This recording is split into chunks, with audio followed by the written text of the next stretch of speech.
Welcome everybody to this is the first ever Chocolate Live Masterclass. So thank you for being a part of history for us. And I'm Lana. If you don't know, I'm Lana Adams. I'm the founder of CHOQLIT. CHOQLIT is a wealth creation platform for people of color where we believe that wealth begins in your mind and that information is the true, real currency. But with no further ado, I do want to introduce our guests, Vladimir and Ben Calixte, the founders of Therapy for Black Men. And I want to invite you to just tell us a little bit about the work that you do with Therapy for Black Men, how it got started, and tell us about yourself. Basically, it started with just being in the barbershops when I would go get my hair cut. Ultimately, the barber would always be the de facto therapist, where we would share everything. But outside of that, wouldn't be in terms of a space for us to really talk. Outside of our friends, if you have a core group of friends that you have, other than that, there was no other place. So when I started looking into platforms, there weren't any that existed. You know, speaking to friends in terms of trying to build on something, said, why not create something where men can not only have a space to go to, like an IG page to kind of discuss things and have a shared experience, but also for them to be able to seek therapy, because therapy has always been stigmatized in our community, in the Black community, and also especially when it relates to men. It's one thing that we've never wanted to, because it was viewed as that you're weak, that if you verbalize how you feel, that's something that's not being a man. So we just wanted to kind of basically put that to the side and focus on what we need to do as a Black man so we could be better in our community. I think for me, coming from a single parent household and my father having fathered so many children and how it affected me and what it took for me to heal through it, and realizing and getting to the place to forgive him and realizing that he didn't do his inner work. Had he done his inner work, he would have been present in his children's lives. So it's, again, just having this space where men could be. They can focus on growing and healing rather than doing. So what would you say is the most common mental health issue facing Black men, specifically today, just in your counseling that you do? Absolutely. I would say grief, depression, as well as anxiety. Those are the two main really mental illness that I see when I meet with my clients who are Black men. And I would say in this time, though, lots of grief. So coupled with everything that's happening, the experiences of our Black men, in addition to the pandemic, so lots of grieving. One of the things about therapy that's so powerful, when you're able to call it a name, it makes so much sense. So when a man comes in and is experiencing sadness and doesn't know why, and you're able to make the connection with him, it makes so much sense, and it is so powerful.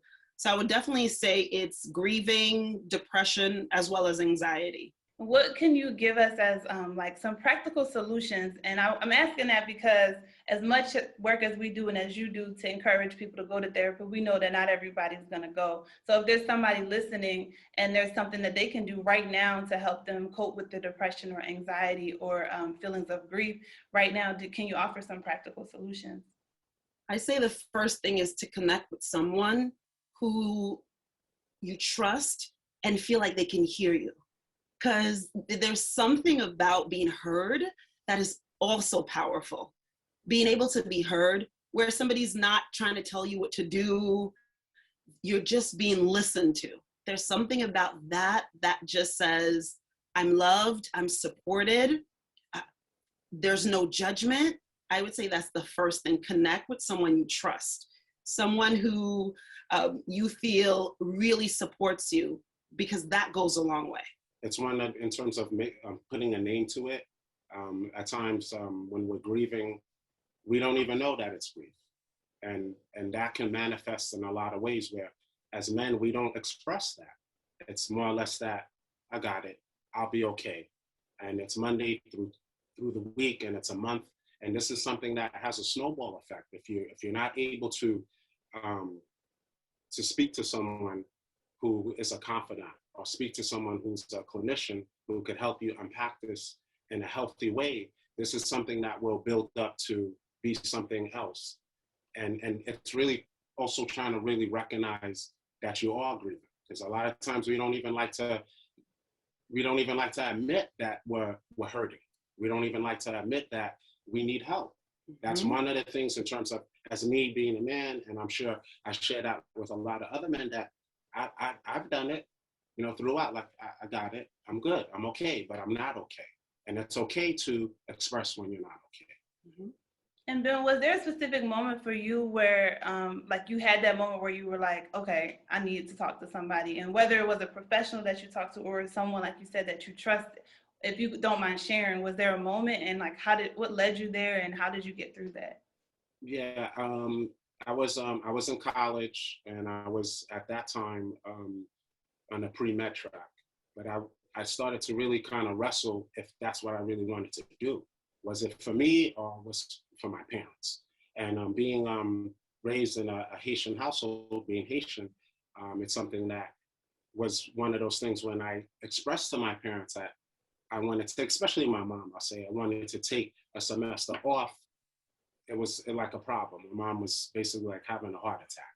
Like, oh my God, you can't. And so it was my worst semester, because it's something that now that, even though I expressed that I didn't want to be in school because I was struggling with certain things emotionally, it actually, in my performance, it declined. So I remember going to seek out a guidance counselor, and I just kind of popped into the office, and I didn't want to sit with anyone because they didn't look like me. I didn't feel that I'll be able to connect with someone. So I just kind of walked out.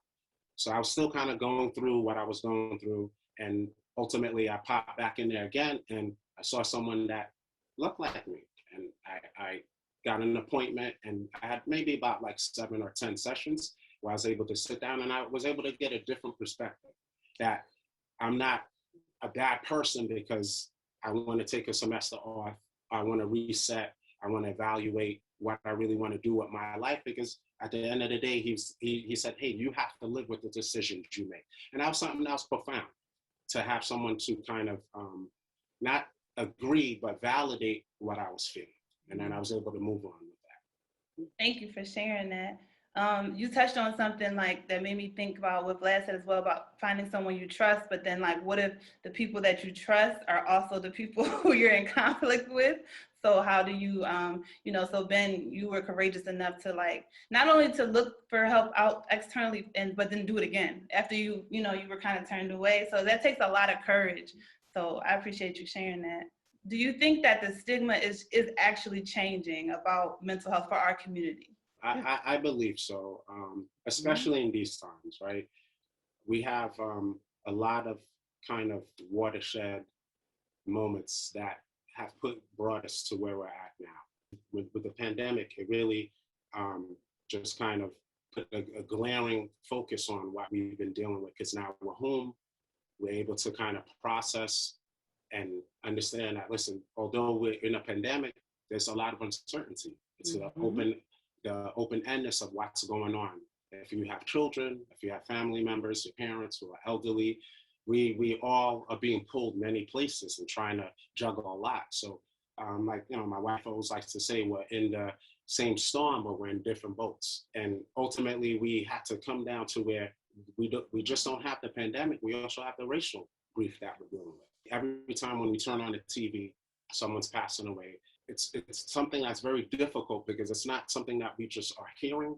We're seeing things that are very graphic, replaying that. So we're reliving the trauma over and over and over again. So, and that's something that's very difficult, but we're maneuvering nevertheless. One of the things that, especially meeting with our men, that we stress is that you can be feeling depressed, but doesn't mean that depression is who you are.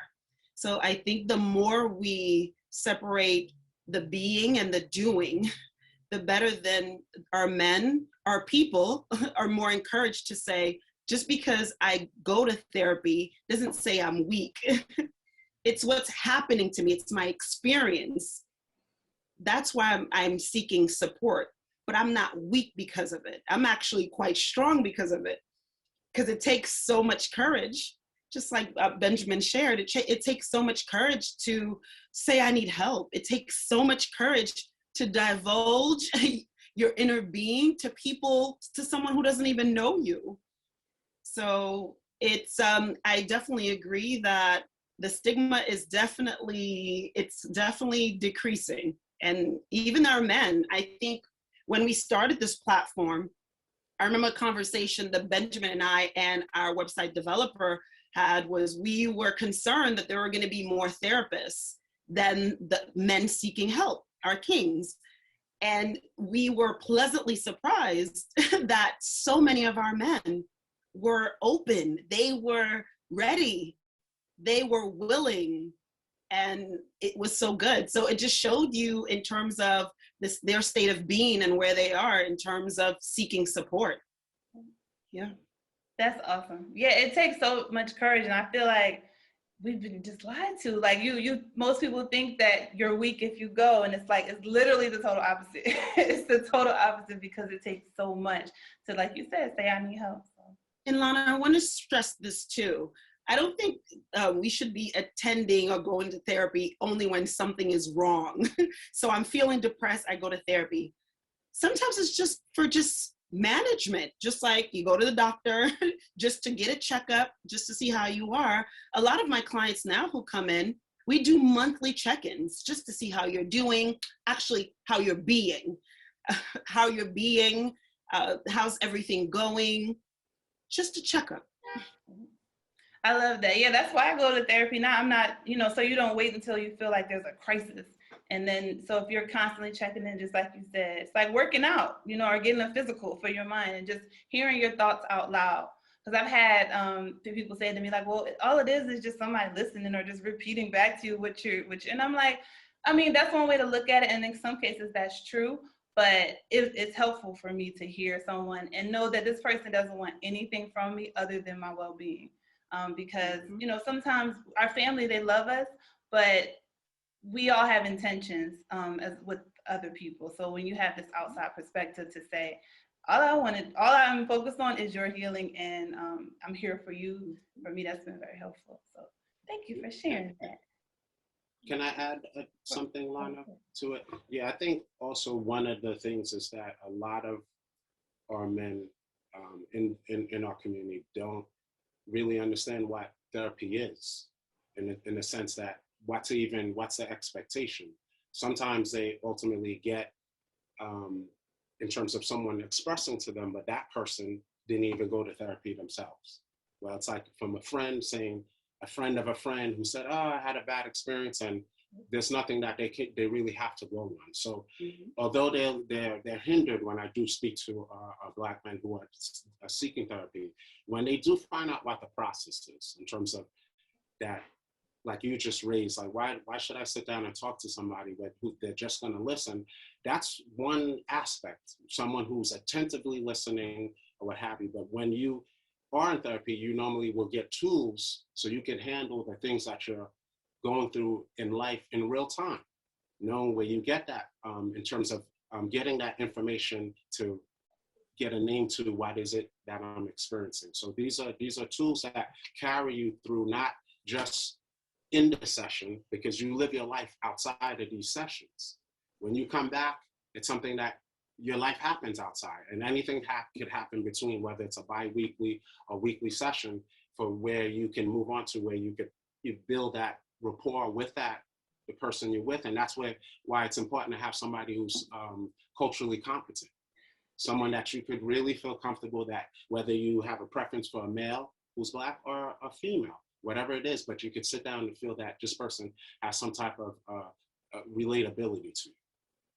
I love that. Thank you for sharing that as well too, because I've had friends that have had bad experiences, with their therapist, and then they just like, forget it, I'm not going back. But the same way, we would support, if we go to our primary care doctor and we don't like it, we might have to find another one. It is annoying, but you might find another one. So if you look at it in the same way, it's like you're shopping around. And then as well, I wanted to say this too, because I actually talked to my therapist about this recently, about in the beginning stages of therapy, it can feel, it's like dating almost.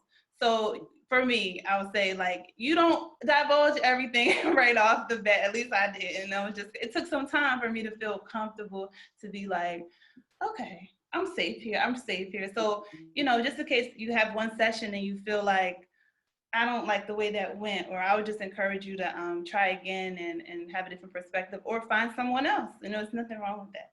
So this question is more about how to identify mental health challenges. So in yourself, I think it's sometimes easier to identify challenges in other people, but for ourselves, what are some tips that we can look within, and how can we look within to see what challenges we may be facing?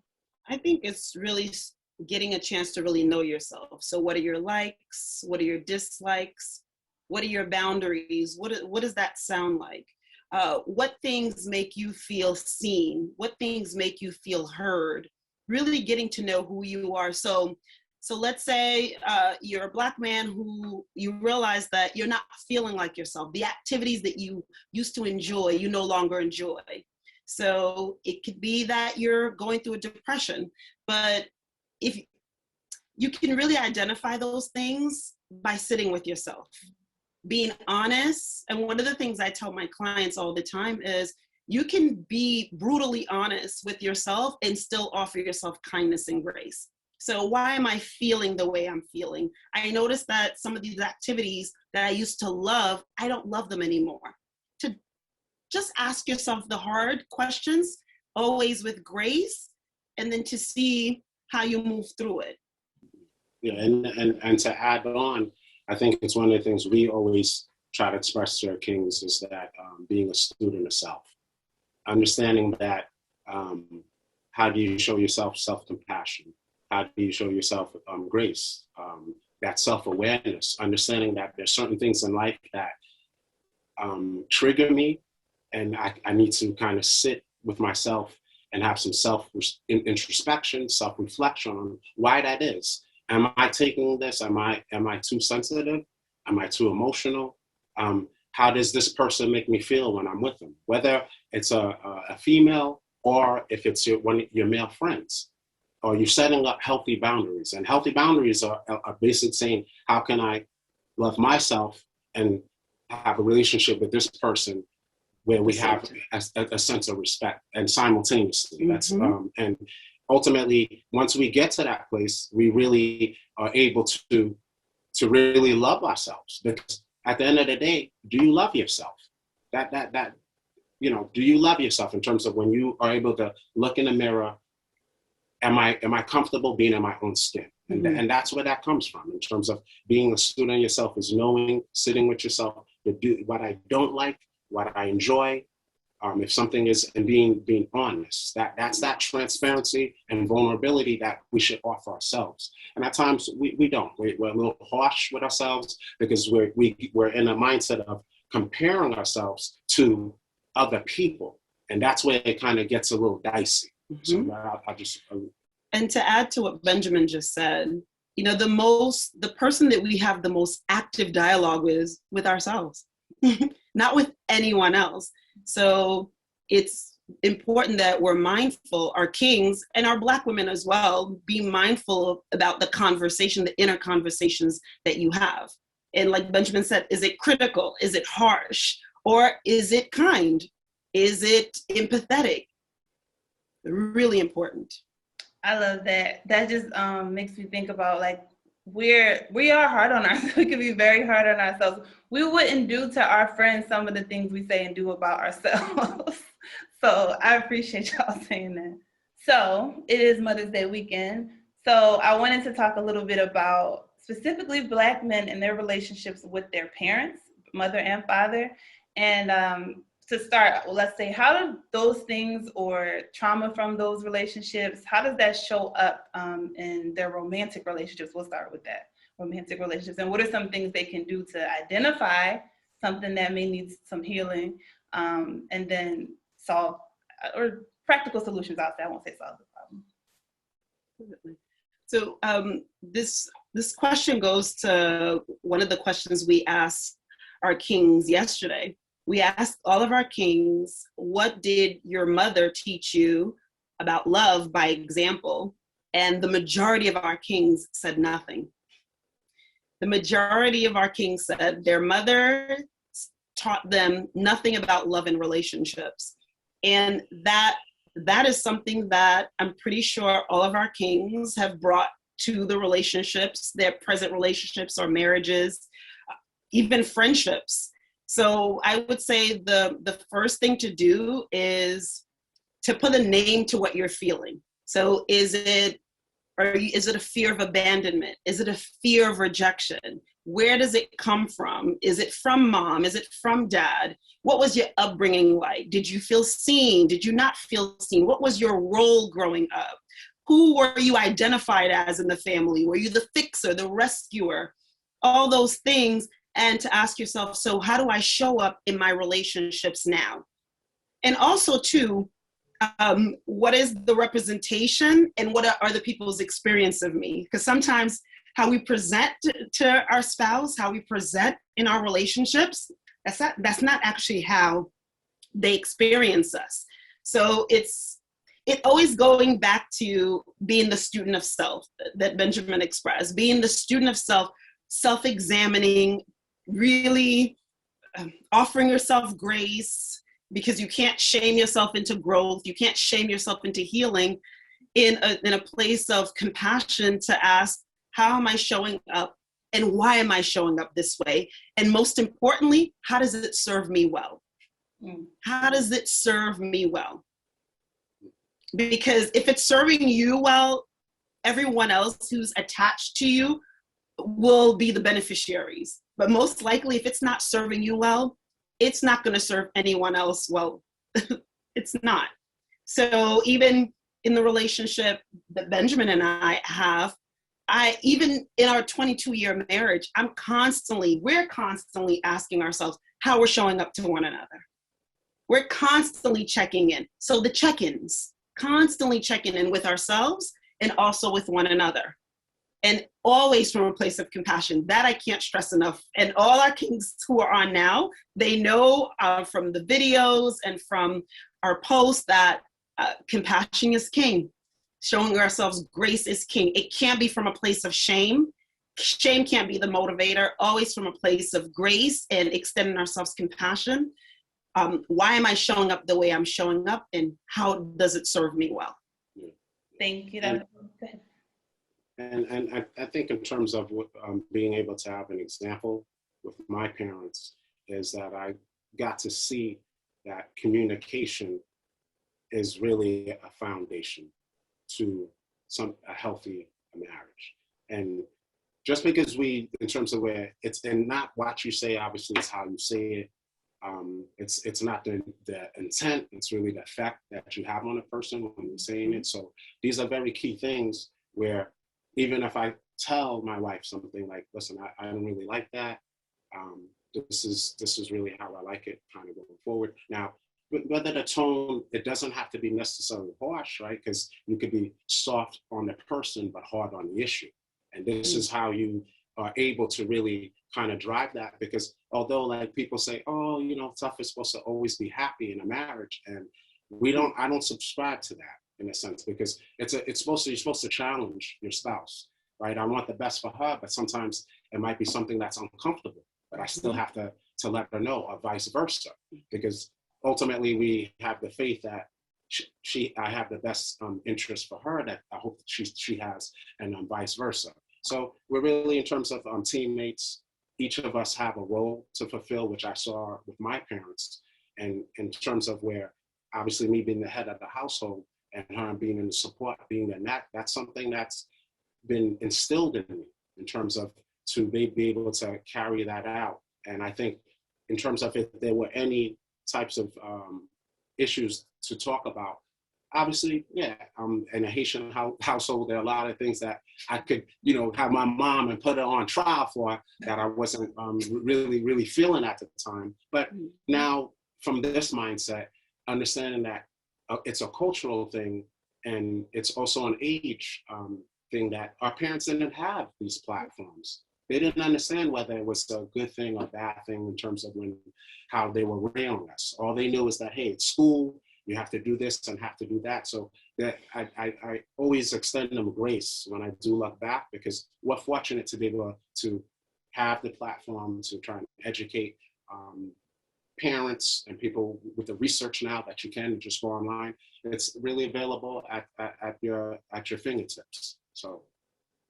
I love that. Thank you. You asked my next question. I was going to ask, how do you support your partner if you notice some things, and how do you do it? But just compassion is always the way. And kind of what Ben said of like, assume positive intentions. Like, I usually try to say that to myself to remind myself, because, you know, we tell ourselves all these stories even before a conversation has even happened. So like, when you stand on assuming positive intentions, you can go into it hoping, not being attached to the outcome, but just knowing that your intentions are positive and y'all both want the best for each other. So I appreciate that. Okay, so this is in the same realm of our parents. What can men do to heal from childhood trauma, and especially if they don't know that that's what it is? Like, you kind of touched on it a little bit, but if you don't mind. That comes to really being able to start to we could kind of put that on being a student of self again, right? In terms of, there will things when we start asking ourselves what's manifesting in our life. Why am I always in this situation? Why is this always the theme that's going on in my life? And just really start to look at our life in a whole, because until you're able to get to the point where you know that your childhood traumas and your childhood wounds are not your fault, but as an adult, your healing is your responsibility. Until you can get to, right, that's a shift in your ideology and your thinking, instead of in terms of where, whoa, it's me, and that victimhood. Because, right, as a child, we're supposed to be led, and someone is supposed to parent us and steward us when we're at that age. But now we're trying to really, there's a point where we all are trying to figure out what's our purpose? What are we doing in this life? And that's, I think, when you get to that point, I want to jump into trying to find someone where I can sit down and talk to, is where healing becomes our responsibility. And one of the things I always share with all of my clients is connecting with that inner little boy, really getting to know him, because we all have an inner child. Because we're older so much longer than we are younger, that little girl, that little boy is always with us. To connect, to even reparent that little boy, to offer him things that wasn't offered to you, constantly connecting. So seeing that little boy as even a separate person from you, even though that's you. So talking to him the way you wish your parents had spoken to you, loving on him the way you wish your parent had loved on you, being kind to him, the same kindness that you hope would have been extended to you, doing the same. And I think that's a powerful mindset shift as well. Constantly connecting with that little boy, it just, even your decisions now, you'll incorporate him in your decisions. And you're not going to do anything, again, that's not going to serve him well. That's a powerful shift. So good. Yeah, that's so good. How have you seen a correlation, a relationship between a man's mental health and his finances? Meaning, like, the way he spends money, how he views money, those kinds of things. I guess it all depends, because I saw a meme yesterday that was really powerful. It showed two men. One man was crying and said, "This is a man with depression." Another man who is, his outward appearance, he was really happy, and it says, "This is a man with depression." It all depends, because it varies person to person. It depends on the relationship that this man has with money, the values that he has around money. It all depends, because are you gambling, and is that an outward manifestation of the depression? Are you a shopper? Are you addicted to shopping, a compulsive shopper? So it all depends on the individual and how that depression or anxiety is manifesting. So it's very individualized. And also in terms of when we talk about wealth or finances, a lot of that comes down from our parenting. How, culturally, how is that something that's infused into our life? Are we taught that money is a tool? or are we taught to, in terms of handle money poorly, right? When I came up and in school, there used to be a home economics class. It actually taught you how to balance a checkbook, where you'd go in and your debits, your credits, and things of this nature.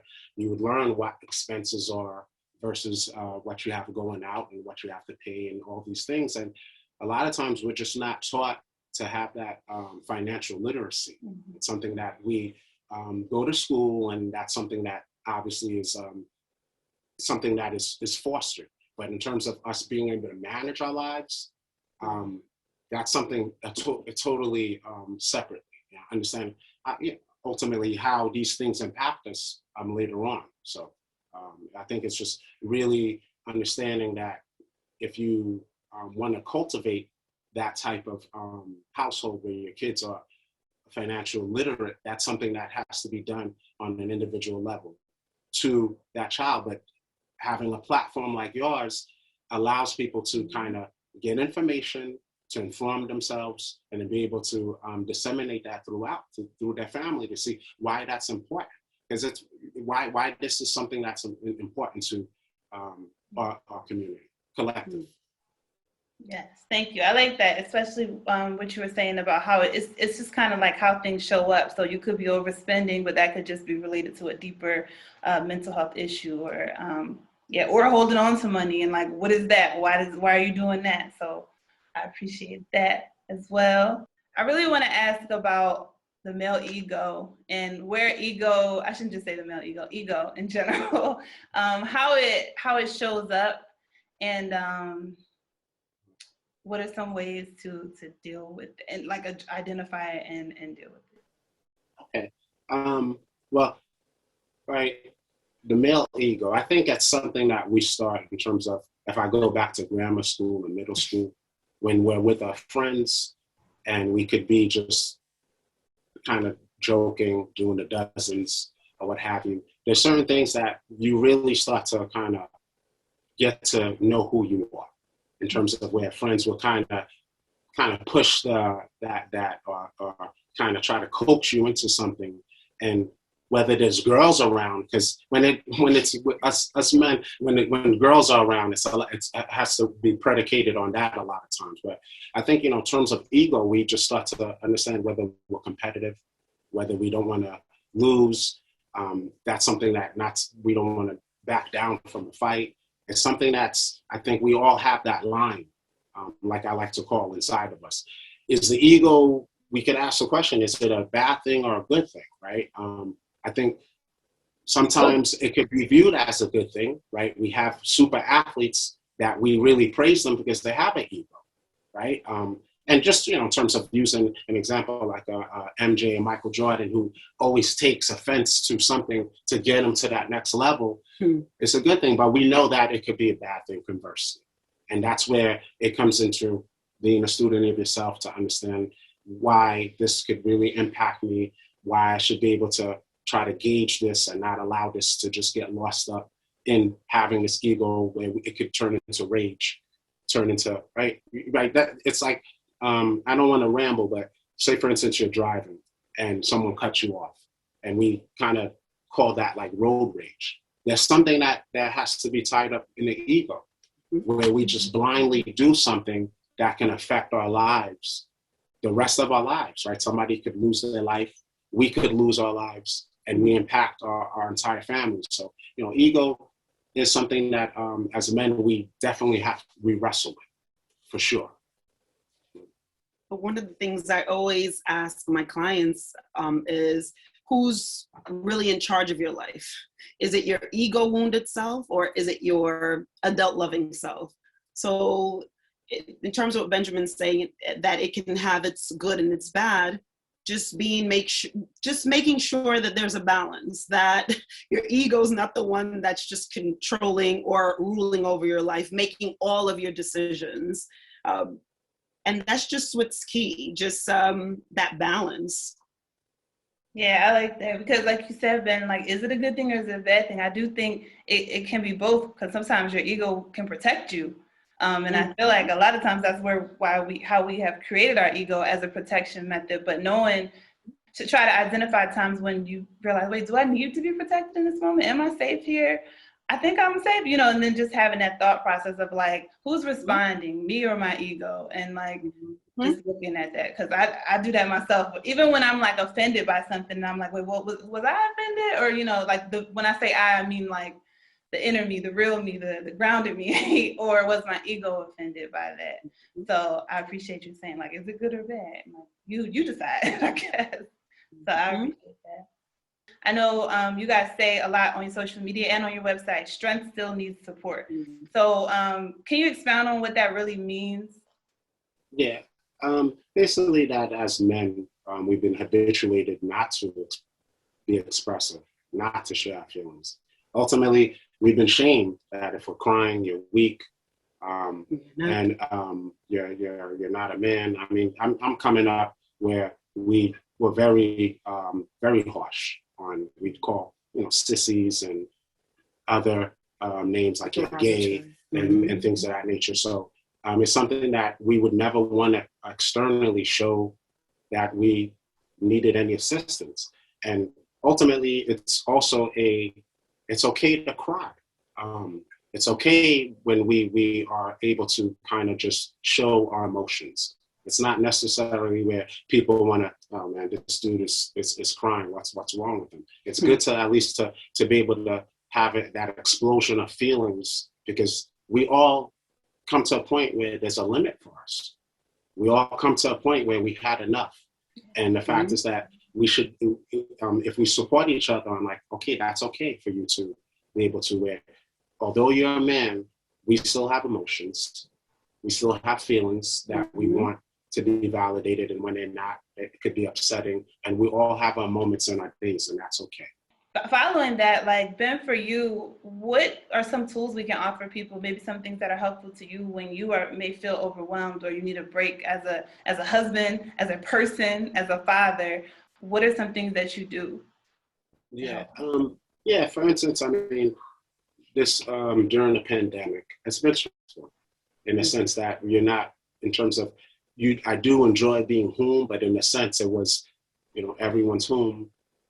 We're working from home remotely. The kids are working remotely. So we didn't have initially, because when we're all trying to figure out what's going on, to do the things we do cathartically, you know, whether we're going out and exercising, what have you. That's something that we kind of minimized just to kind of gauge what was going on.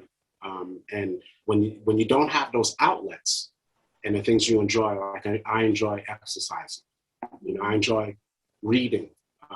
You know, I enjoy in terms of, it's important for you to get your me time, whatever. If that's something that you're with your fellas or what have you, and whether it's on now FaceTime or something like that, I think it's important to do the things you enjoy to do and make it a staple. Because normally we're all living busy lives, and when that gets shelved, certain things could just start to kind of bubble. And it's almost insidious. You don't see it. It's not 1 day, 2 day, but it becomes a cumulative buildup. And you're like, wait a minute, like what happened? And I think it's really good to connect. And sometimes to connect, you have to disconnect from everything.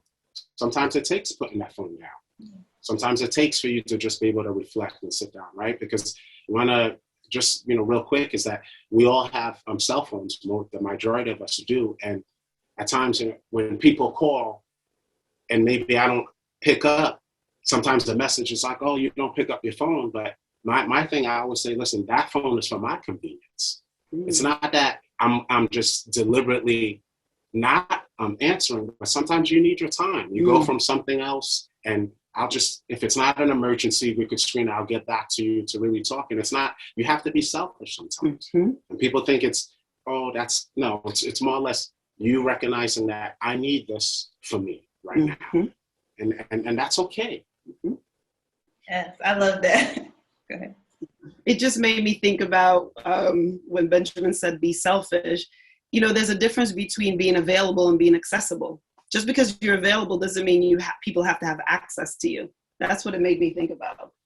Being selfish with your time and resting. That's another way of being that we have been habituated not to do. because this is such a culture of produce, produce, produce. One of the early on during the pandemic, one of the memes I was seeing a lot is, you know, if you're not doing this, if you're not exercising, having your own business, if you're not doing this during the pandemic. And I think that was so irresponsible because we're all grieving. The most healthy thing that you can offer yourself was rest, was just to rest, was just to disconnect, as Benjamin expressed, not to keep doing, but to just be. That is so true. I saw that same meme and it was like, oh my God, we're in the house and we have to be so productive. Like that is the thought of that is exhausting. So that's true. Like take your time, do what works for you. I can tell just from talking to you guys that this is like, you guys are super supportive of one another, right? And you communicate well and that's amazing. But I wanted to offer some advice, well, for you guys to offer some advice or tools to some people who may be in a romantic relationship or familial relationship or with a friend, and they don't feel supported in this way, especially in terms of their mental health. What are some things that they can do? I want to address the romantic side first, just because like I want to know. And I always say like the work that I do is for my healing. I just invite other people to the conversation. So I just want to know, like in a romantic relationship, when you feel like maybe your partner isn't supportive or doesn't support you in that way in terms of your mental health journey, specifically for men, like if men have a partner that is not supportive, what can they do? Should they run for the hills or should they try to communicate, or how? I would say definitely try to communicate, but using I statements. Benjamin said earlier, being hard on the issue, but soft on the person. So you're not going to the person where you're saying you and you and you, no criticisms, but share about how you feel from I statements. These are the ways I feel supported. These are the ways I feel cherished. Do you think that this is something that you can support me through? Or should I look to somebody else to do it? And I'm not saying to go out or to look for another partner, but having that dialogue. I think being empathetic, having that communication where your partner doesn't feel like you're judging her,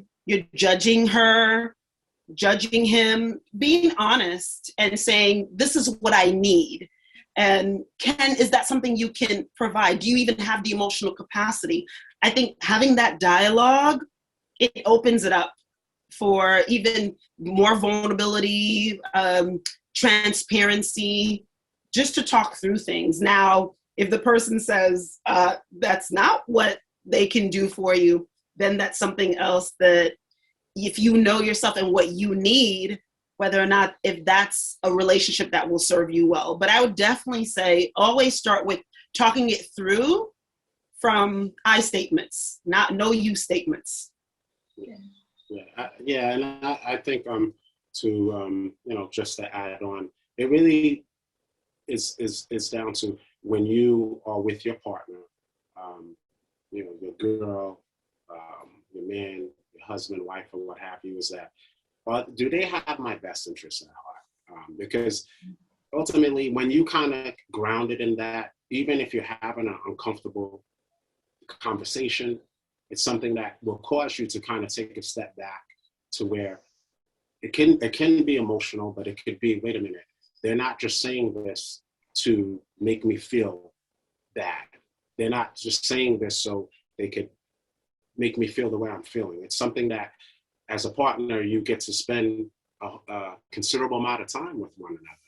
You come to know that person more than anyone else really knows and understands them. So when you are able to have that kind of your confidant and know that, you know what, they're not just saying this to hurt me. I think we don't have our guards up when we're having a conversation. We're basically able to kind of, hey, you have a second, we can kind of talk. Because we do a check-in every night. It's one of the things in terms of based on our relationships and with asking that.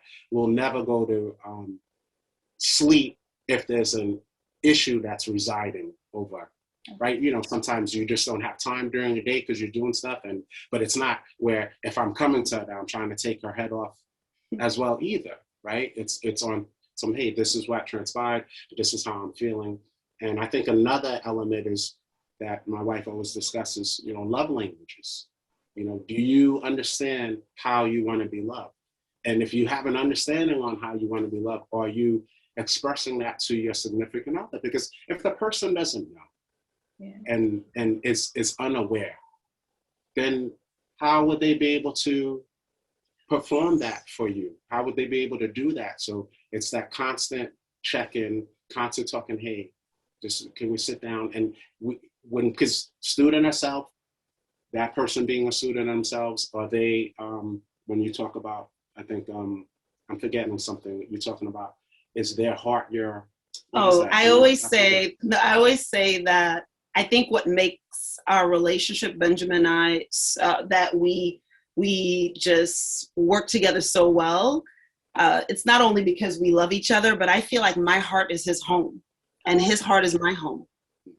That's what makes it work so well. So what that means is I don't depend on Benjamin for my happiness. He doesn't depend on me for his happiness, but we add to one another's happiness. So I'm able to identify what my core needs are and whether or not there's some of the things I can meet for myself. And what I can do for myself, I'll do it for myself. And what makes me feel cherished by him, I go to him for it. But I don't look for him to complete me. Yeah. I don't look for him to I'm already complete. And he's already complete. We're already chosen. We all were born chosen. So I think it's identifying what your core needs are, while it's the student of self, because it always starts and ends with us, identifying our core needs, what it is that we need, and whether or not we can do it for ourselves. And if we identify what that is and giving it to ourselves, and what our partners can do for us. And I think that's really important, so we can make sure that we're not emotionally dependent on our partner. Because that's another thing that makes relationships, when we're emotionally dependent, or we're expecting this person to complete us, you know, this happy wife, happy life slogans, you know, you complete me. Mm-mm. And one of the most important things, and I just want to, it's the most important thing, is that putting God first in terms of, you know, that's the bedrock. Yes. There's nothing in terms of putting Him first, being spiritual, where we pray, praying for discernment as we're moving about in our lives, asking for the covering, for Him to be able to lead us, because, you know, we want to speak with the fruit when we're talking to one another, in terms of, as opposed to being venomous and being something to have each other. Because you love someone in your family, you don't want to hurt them, right? That's something that you don't deliberately do. So, and you're not going to not also, if something's happening to you, it's not that you just swallow it and you take it because you don't want to tell them. You have to establish that. And when those boundaries are established, everyone can be able to work in respect, and there's a mutual love and respect for one another. I love how you said that. And that was perfect. And boundaries, it's like we could have a whole nother Zoom on boundaries and how to set them. But what I heard from what you just said was kind of like you owe it to yourself. So like to communicate, you owe it to yourself. There is a little bit, depending on who you are and how you are, of fear that comes into talking to somebody about these uncomfortable things, but you owe it to yourself. You really do, because it's coming out, whether it comes out today, verbally, however, it's always going to come out. So that's I love that. And one more thing, I mean, in terms of when people talk about relationships, I always say there's always something that we have to work on. There's always something. There's nothing in terms of a perfect relationship. There's something we have to work on, and everyone has something to work on who's walking on this earth. And that's something to really, where people see someone where they might say, oh man, they have it all together, what have you. Obviously, it's something that people can present, but that's where we have to start looking into ourselves on what we need to do for ourselves, so we can work on ourselves, so this way we can share the love we have with everyone else. And one last thing is that I have stuff that I got to work on too. I'm always going to have stuff to work on, right? We as long as I'm a human being, and the fact is I'm not perfect, and we can basically understand that. How does that look? How do I unpack the stuff that I might go through daily or what have you, right? So, and it's okay. But the fact is, people start to kind of look at someone and be like, oh, they must have it all together. And I think that's really a misconception. And when we start doing that, we're not really kind to ourselves. You know, what does being kind to yourself really look like? And we can really kind of grow with that. So. Thank you. You guys can find them at therapyforblackmen.org, right? And on social media, they are at therapy, the number 4? 4. BLK men. You can find us at CHOQLIT at We Are CHOQLIT. That's CHOQLIT. Yes, of course, it's spelled differently because we black. And you can find me if you want to find my personal page at Lana.LANADOT on all social media platforms. Thank you to every single person that participated today, for asking questions, for just being here and sharing your Saturday afternoon with us. I just want to say thank y'all again. I really enjoyed this. I hope everybody else did. We hope that you guys are being well. You are in good spirits, and that you guys continue to grow, because at the end of the day, we support and we love you. Love you. I love everybody. Happy Mother's Day to you too, Vlad. Bye, everybody.